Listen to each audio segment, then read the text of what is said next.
గురూజీ 72 గంటల్లోనే ఫోన్లోని అద్భుతమైన జ్యోతిష్య పరిష్కారం చూపిస్తారు. నమ్మండి, నమ్మకపోండి, ఇది నిజం. శ్మశాన కాళి రుద్ర చౌడీదేవి ఆరాధకులు నంబర్ 1 వశీకరణ స్పెషలిస్ట్ గురూజీ.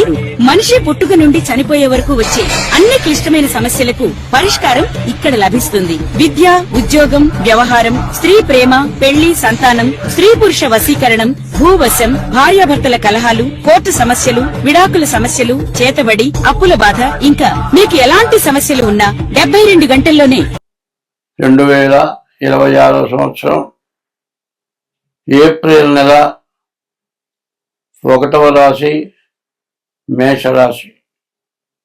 ఈ మేషరాశి ఎట్లా ఉందో చూద్దాం. మేష వృశ్చికయోర్భౌమ. మేష వృశ్చిక రాశులకి కుజుడు అధిపతి.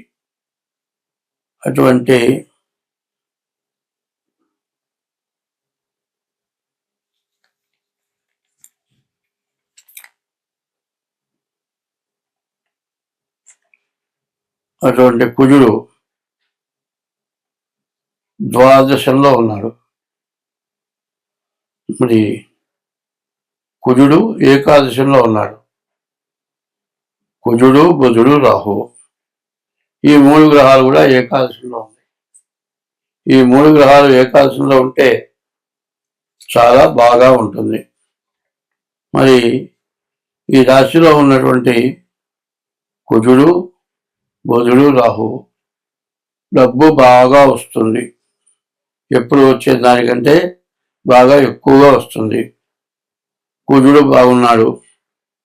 స్థలాలు కానీ ఇల్లు కానీ కొనుక్కుంటానే బాగా అవకాశం ఉంది. బుధుడు బాగున్నాడు. వ్యాపారం బాగా సాగుతుంది. శుక్రుడు బాగున్నాడు. వివాహం జరగటానికి బాగా అవకాశం ఉంది. కానీ 4 గ్రహాలే బాగున్నాయి. మిగతా 4 గ్రహాలు బాగాలేవు. రవి, శని, శుక్రుడు, గురువు, రాహువు, కేతువు, ఈ 4 గ్రహాలు రవి, శని, శుక్రుడు, రాహువు, శుక్రుడు, గురువు, కేతువు, ఈ గ్రహాలు బాగాలేవు. దీనివల్ల 12 ఉన్నటువంటి మరి ఈ శని వల్ల ఏమిటంటే ద్వాదశాంత్యో వ్యయోలిప్ప. ఏలినాడు శని మొదటి భాగం మేషరాశికి. ద్వాదశాంతి 12 ఉన్నాడు. ఈ మేషరాశికి 12 ఉంటే వ్యయకారకుడు.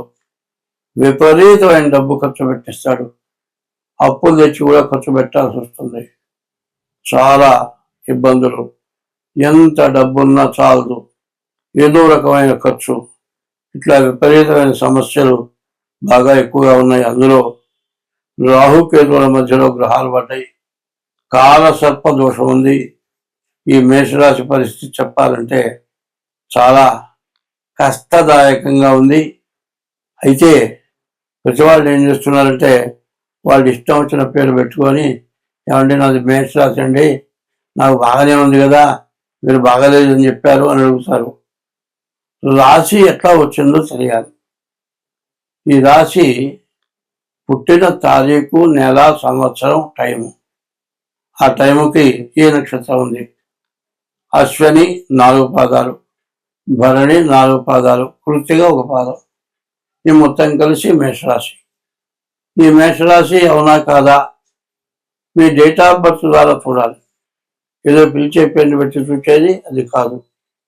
తర్వాత ఏంటంటే గోచారం అనేది 25 వంతులే జరుగుతుంది. మరి మిగతా 75 వంతులు పుట్టిన టైమును బట్టి జరుగుతుంది.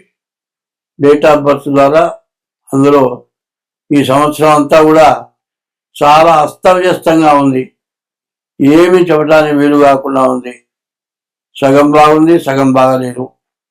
బాగుంది వచ్చింది చాలక బాగా లేని వారు అప్పులు చేసుకోవాల్సి వస్తుంది.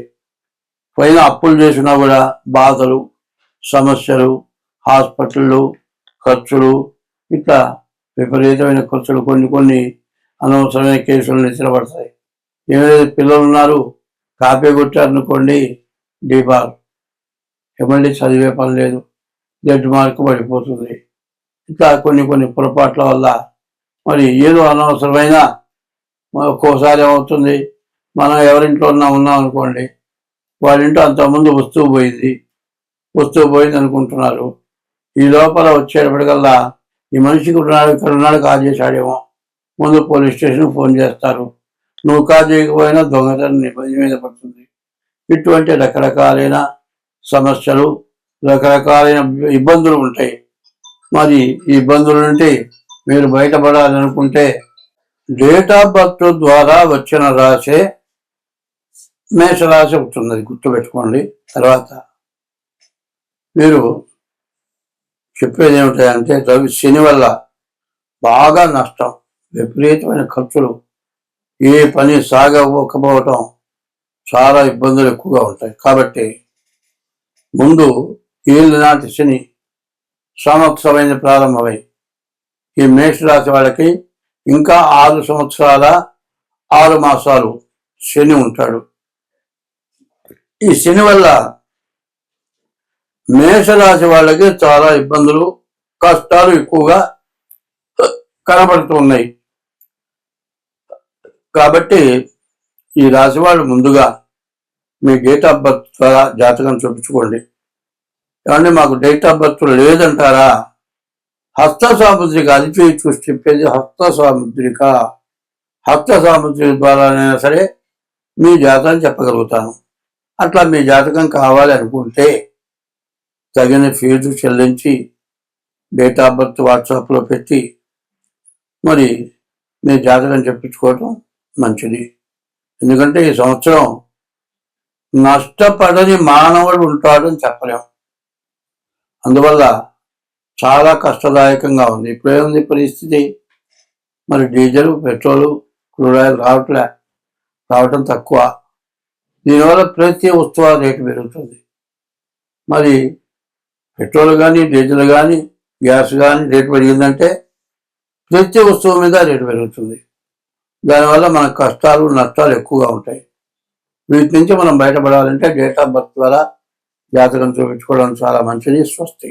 ఈ సంవత్సరం శని వల్ల ఇబ్బంది పడే వాళ్ళు 5 కనపడుతున్నారు.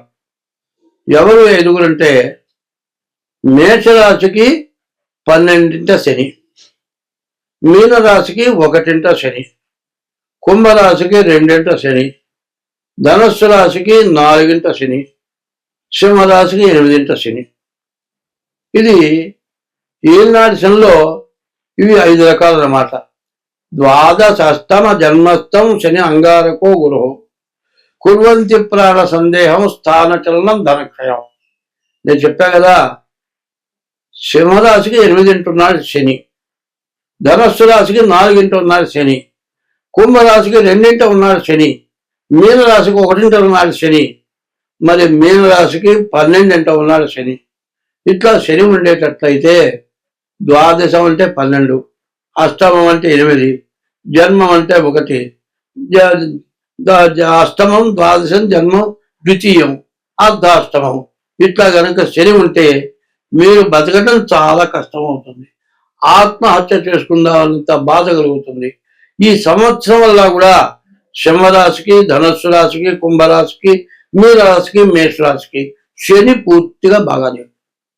మరి మార్చి 19 నుంచి ఏప్రిల్ నెల 6వ తారీఖు వరకు కూడా మేషరాశి, మీనరాశి, కుంభరాశి, ధనస్సు రాశి, సింహరాశి ఈ రాశులకి శని పూర్తిగా బాగాలేదు. మరి గోచార రీత్యా బాగాలేదు. జన్మ లగ్న రీత్యా ఎట్లా ఉన్నది అనే దానికి ముందు మీ డేట్ ఆఫ్ బర్త్ ద్వారా మీ జాతకం చూపించుకోవడం చాలా అవసరం.